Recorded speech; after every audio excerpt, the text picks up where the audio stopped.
the Skull and Bones headquarters is on the campus of Yale University. Yale is home to several other lesser secret societies, including the Scroll and Key. Alexandra Robbins is an American journalist who has written a book about the Skull and Bones called Secrets of the Tomb. In her book, she traces the origins of this cult, which was funded from profits of the Russell Company in the early 1800s. The Russell Trading Company was nothing more than an opium trading empire, which, still to this day, is the corporate arm of the Skull and Bones Secret Society. William Huntington Russell had travelled in Germany during his student years and was befriended by a disciple of Adam Weishaupt's Bavarian Illuminati. Upon returning to the USA in the early 1800s, Russell used some of his family's opium wealth to fund the building of the tomb at Yale University. Russell initiated several of his fellow classmates, including Alphonso Taft, who would go on to become the Secretary of War and ambassador to Russia. Alphonso Taft's son became President of the United States, and so a time-honored tradition of hereditary membership of the Skull and Bones Brotherhood of Death was begun.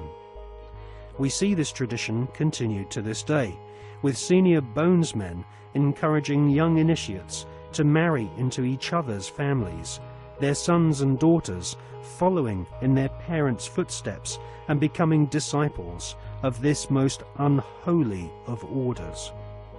In the Hollywood movie Brotherhood of the Bell, we see an initiation ceremony, which is a common occurrence on the campuses of America's elite Ivy League secret societies.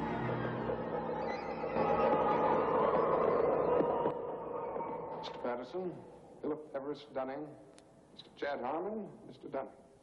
Mr. Dunning, the articles and letters of the Brotherhood.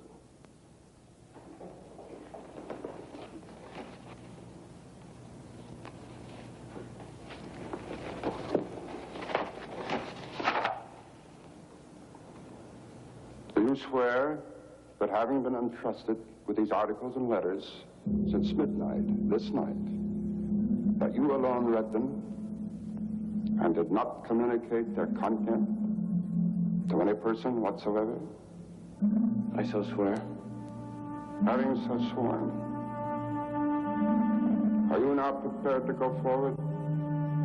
I am prepared.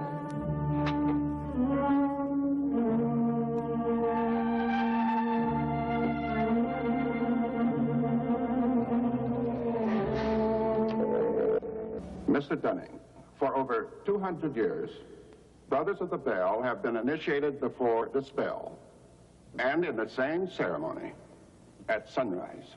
22 years ago, Mr. Patterson stood due east in your place, and I became his senior, as Mr. Patterson is now yours. One day, Mr. Patterson will stand due south, and he will induct a Brother of the Bell, and you will become senior. See, in this fashion does the Brotherhood express its continuity. It will continue long after all of us are dead. But that continuity depends upon one thing: obedience. Absolute obedience. If and when you are ever called upon by Mr. Patterson to pay your due bill, you must comply, whatever is asked of you.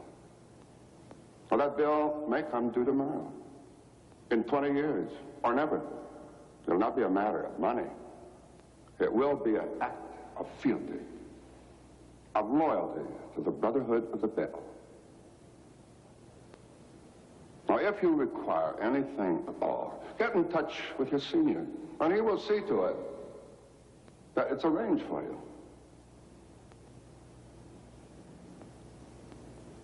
Are you ready for the oath? I am. The oath, gentlemen. I, Chad Everest Dunning, do swear in absolute faith that I shall reveal no secret of the brotherhood of the hell. That I shall respect my brothers as myself. That I will act as they desire. Secure their interests as if they were my own. And I pledge this, my honor, my fortune, and my life.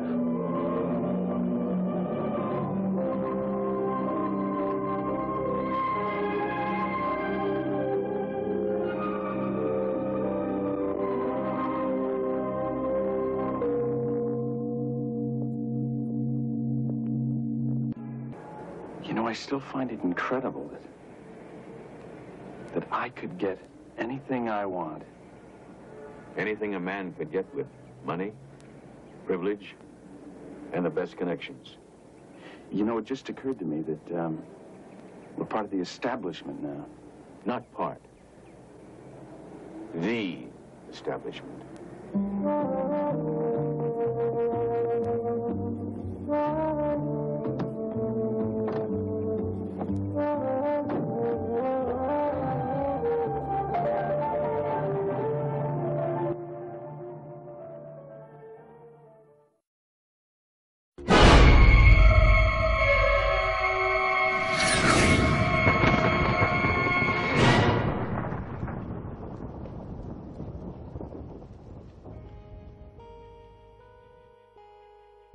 In her fascinating book, American journalist Alexandra Robbins claims to have unearthed a skull and bones plan to dominate the world. One can't help recognizing the fact that in the 170 years since the formation of the Skull and Bones Society, it has members in the most influential jobs all over the world. New initiates seem to fall effortlessly into high-paid jobs within banks, media organizations, government agencies, and huge corporations which earn vast profits from government defense contracts.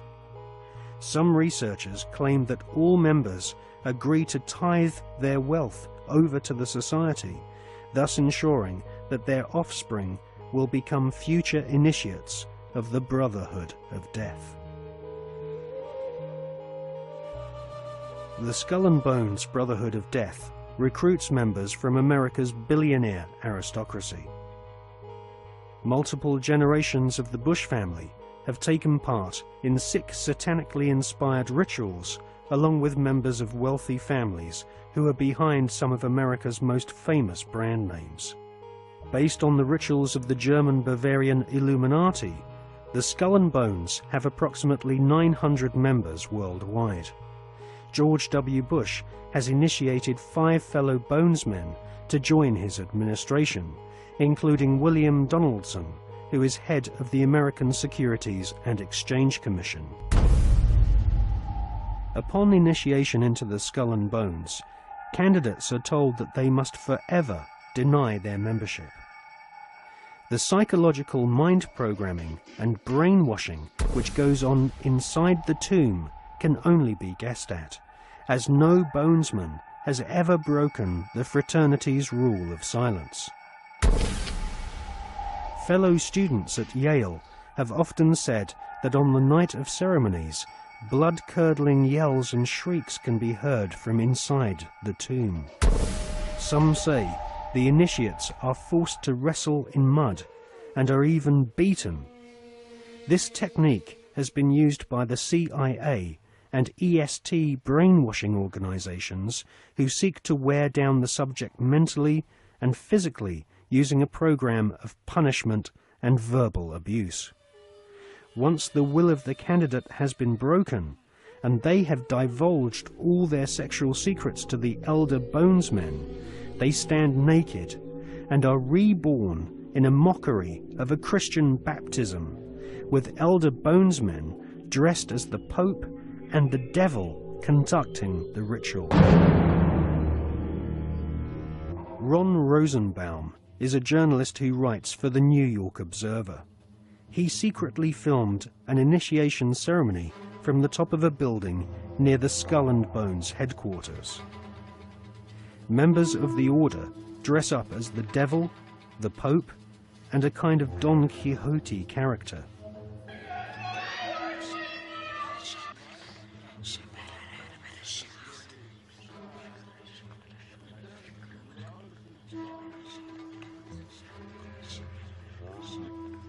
The Pope wears a white monogrammed slipper which rests upon a stone skull. Each initiate is led into a chamber where fellow members shout obscenities and abuse the new initiate. The initiates are told that they are superior beings and are part of a privileged elite who use war, terror, and famine to control Earth's human population. This callous philosophy was illustrated in the Hollywood movie Skulls, made in 1999.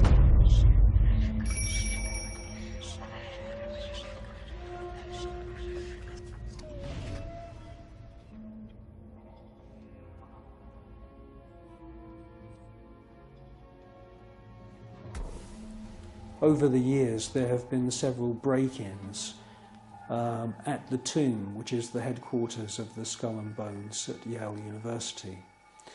The artifacts which have been found have included membership lists of another secret society which operates on the campus called the Scroll and Key. Now, it seems pretty obvious as we research this material that the Wolf's Head, Phi Beta Kappa, the Scroll and Key, and Skull and Bones are all different flavours of the same Bavarian Illuminati secret society.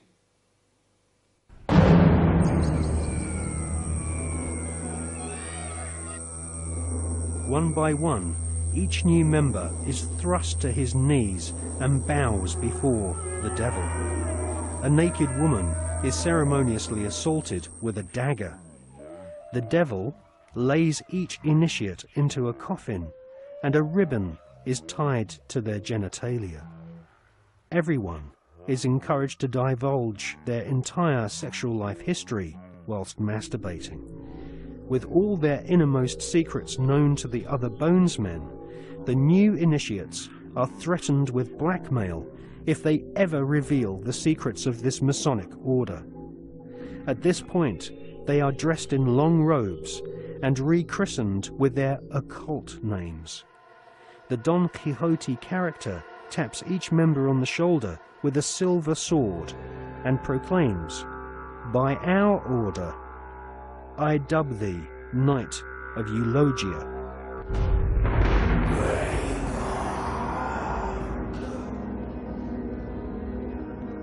We can exclusively reveal that George Bush Sr.'s occult name is Magog, which is the name of the evil army commanded by Satan to visit Earth and destroy the kingdom of Christ.